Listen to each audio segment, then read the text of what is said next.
Everyone, my name is Ashley Slide. I am 29 years old. I am a resident of Mercy Haven.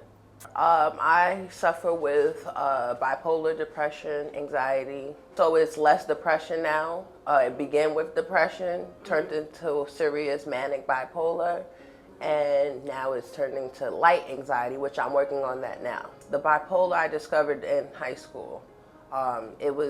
It wasn't tough. I wasn't getting along with a lot of students in my class. I had very few friends. My home family life as a child was not also great. So that kind of like put it hand in hand into perspective and actually triggered the bipolar. I just wanted to graduate school and do the right thing. And still to this day, I'm just trying to do the right thing. And I can say that bipolar came about with family issues. I wouldn't have knew I had bipolar unless this family issue did not happen to me. I didn't discover it. It just came about. I can't really explain how it came. It was there, and it could have been passed down through my parents, which I don't know anything about my parents because I'm a foster child. So I don't really know where the bipolar disorder came into place. In a bipolar world, is like the whole world is crashing down on you. It's like you wake up and you're frustrated for no reason, or you find any reason to be mad, and you don't know why these feelings are there, or you don't understand, why am I getting so mad or getting irritated so easily? That's when you have to check yourself and know, okay, this is a trigger. Me, on a normal basis, this is the normal me. So when I take medication for my bipolar, this is the normal me. I'm not any different than anybody else because I take medication. I'm just the same as everybody else because I'm not the only one going through this.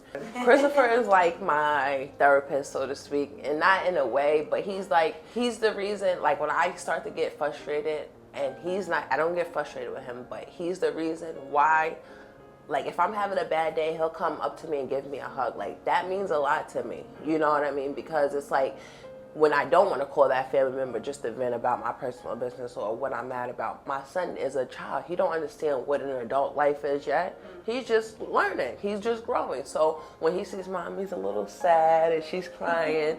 He'll come over, Mom, I love you, and give me a hug, and then my whole mood will change, and I'll say, hey. So he is a piece of joy. He was a piece of pride in my life. Things and going the way they are, hopefully he will have a few siblings home soon with him. It's making him a stronger him, because him seeing me like this, I know that they say kids repeat what they see the parents do. So I noticed that when I do have my tantrums, I have to stop that in front of him, because when he gets frustrated, he's having a hard time at something. What do you think he's gonna do when he gets frustrated? If I'm frustrated, so imagine he's in school and he can't write a simple line, and then he's getting worked up and his anxiety is building up. It's kind of like it's being passed down to him, but I want to break that cycle right now. Housing specialist through Mercy Haven, that's one. Charlene was actually one of my housing specialists in the shelter when I was actually pregnant. Oh, really? Okay. She was my housing specialist when I was pregnant with Christopher in the shelter.